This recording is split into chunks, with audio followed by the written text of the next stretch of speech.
অনেকে ক্ষমতার দাপট দেখাচ্ছে। প্রয়োজনে আরেকটা 5 আগস্ট অনুষ্ঠিত হবে ইনশাআল্লাহ।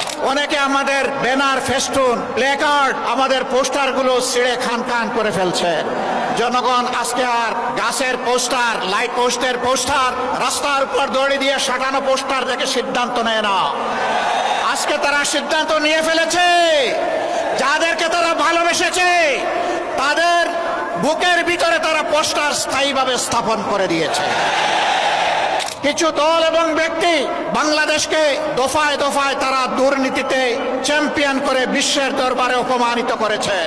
আপনারা চিংড়ি মাছের চাষের এলাকার মানুষ খুব ভালো করে জানেন, চিংড়ি যখন দৌড়ায় সামনের দিকে পথ খুঁজে পায় না, শুধু পিছনের দিকে যায়।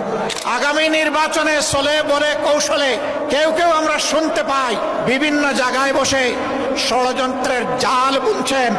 জনগণ ভোট দেওক না দেওক, ক্ষমতায় আমাদেরকে যেতে হবে।